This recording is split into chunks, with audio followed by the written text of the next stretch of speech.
Over here. The noble-looking dwarf beckons you to come closer.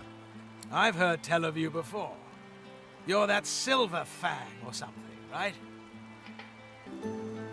Whatever. Look, I know you're him. I know you can take care of problems. I've got just the problem for you. Very lucrative one. I need you to take care of my father-in-law. He winks in an exaggerated fashion, squeezing one eye shut so forcefully it looks like his face just swallowed an eyeball. And in return, what kind of payment do lone wolves seek? My Lord Father always said, the friend that carries your sword is a lifelong friend, although that life may not be as long as you like. But I am a more trusting man than my father.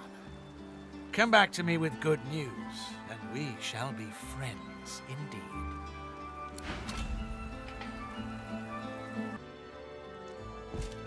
Can't say I know that face. You must be one of my husband's noble friends. She tries to curtsy from her seat, but it's clumsy and awkward. As she looks up, you notice a pale pink shade in her eyes, along with a deep scarlet blush spreading across her cheek. Blast! I was sure I'd got the hang of that. Who could be happy on a day like this? My beloved and I are finally together. But before we can even cut the cake, there's void woken everywhere. We barely made it in here alive. Thank Duna my husband is okay, though. It was beautiful. We said our vows, tied the ceremonial knot. The priestess was just finishing her sermon when these things appeared.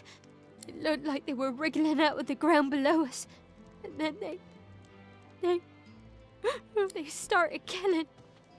The priestess, my family, my friends. If not for the guards, they'd have got me too. We're not up to anything. We're merchants, not mystics. If you want source, talk to Kem and his bloody paladins.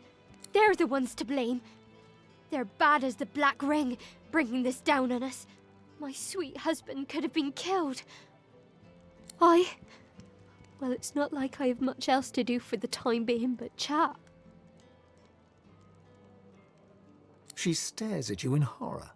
You think you see that strange pink tint in her eyes fade a little. What? No, that's not true. That's impossible. Her eye twitches and her mouth moves silently, but aggressively. It almost looks like she's having an argument with herself. She drops her head to her hands, but when she looks up at you again, the pink tint has cleared completely from her eyes. That high-born sack of fish guts! I'll tear those sparkling teeth out of his smirking head! I have to go. I have to speak to my father. And thank you. Thank you for helping see what that lying weasel really is.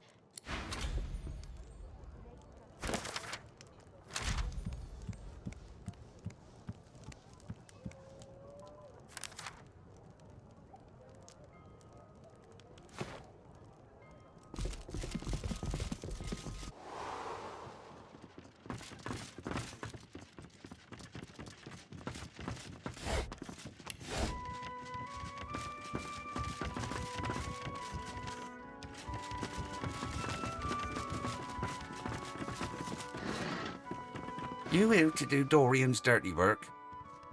Figured it wouldn't be long before you showed up. I tell you what, you seem an honourable sort. See Dorian dead and I will meet his offer. All right, fine. But be quick about it. I don't have the luxury of time. Wait, where the hell did that Dorian fella go?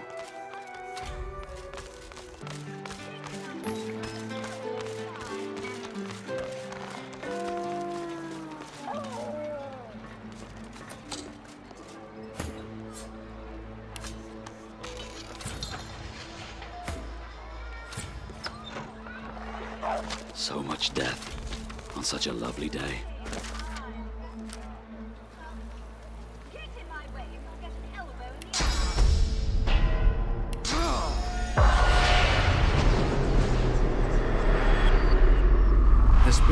guard gazes around the garden sternly. Clearly, he's unaware of his demise.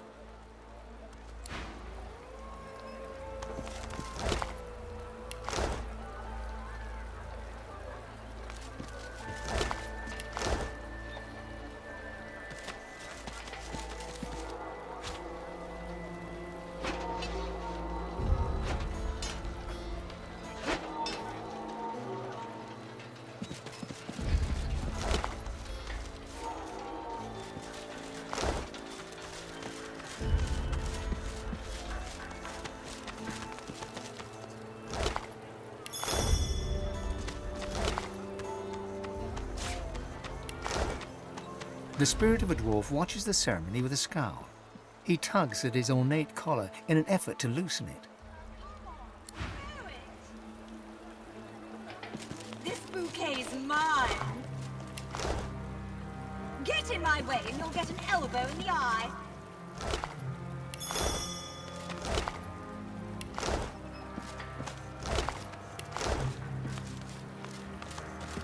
The spirit of a dwarven lady stands eagerly by, as if she's waiting to catch a bouquet.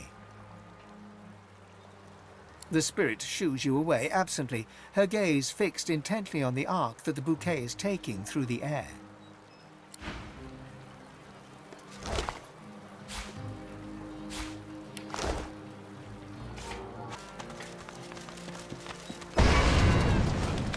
Toys in the cake.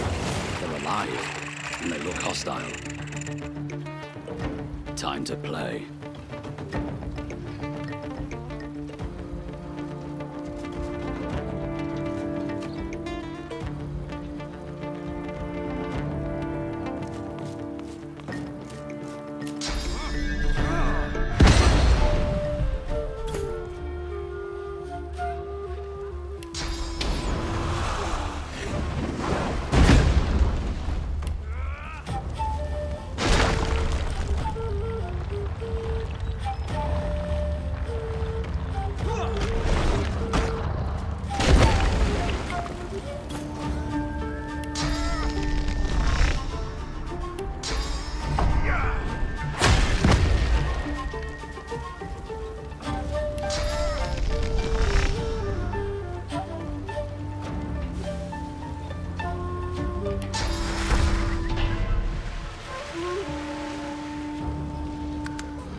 Dinnet, did you make this God's blessed mess?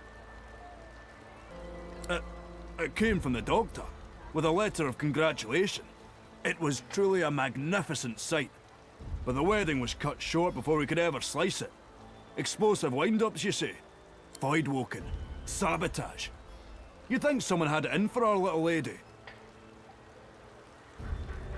Few have seen his face, and none know his name. He corresponds only by scroll and messenger. We seldom speak of him, except in whisper and midnight scare stories. He'll open your belly and fill it with jelly. The doctor is in. The doctor is in. He'll rip off your toes and shove them up your nose. The doctor is in. The doctor is in. You chant that one after the bell tolls midnight, and someone's bound to scream. Easiest if I show you. Let me see your map. He shakes his head and whistles as he identifies the doctor's home on your map. Look, I don't believe much in spooks and spectres, but if there was ever a house that was haunted, well, that's the one. They say almost no one gets in, and those that do, never come out. You're leaving already? A shame. This place is a disaster, and I could use a few extra hands.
junk.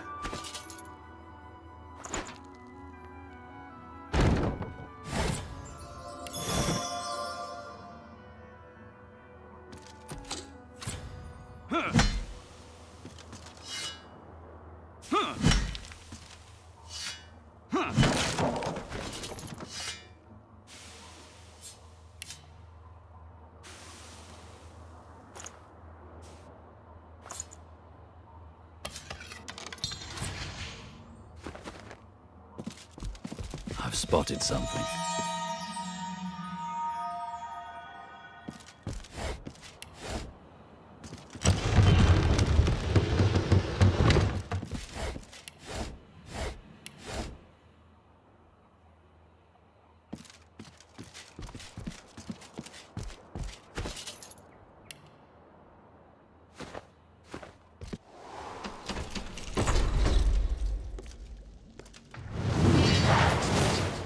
And we're locked in with them. No one strike a light.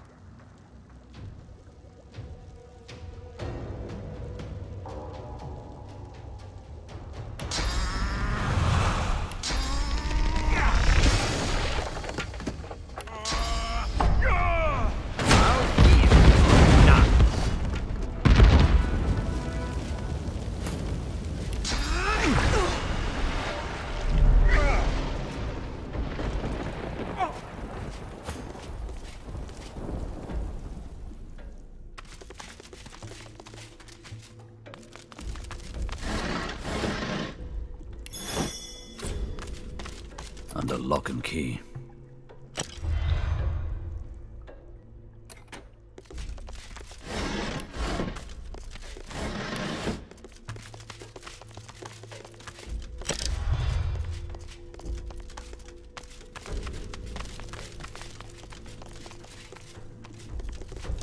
Well, that was fun.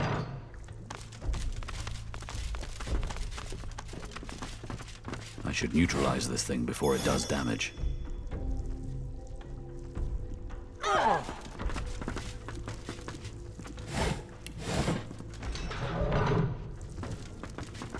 You? Again?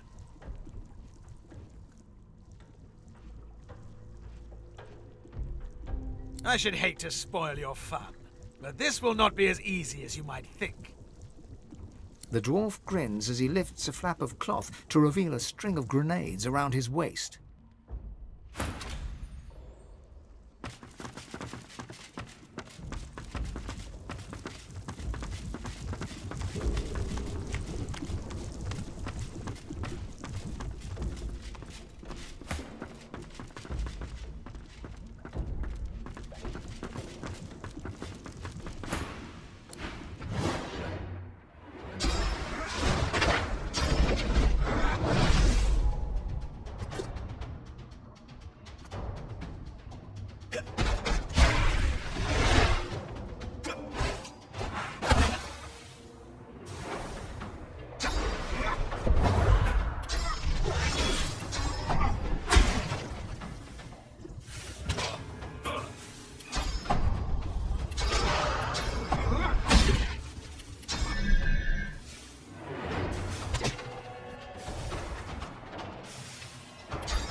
Is it done?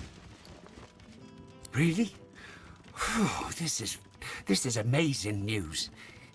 But what of the Queen? What's been going on? Is she safe? An odd question. She is my queen. All dwarves are but players in her game. I don't question her will. This is distressing news. I must send word.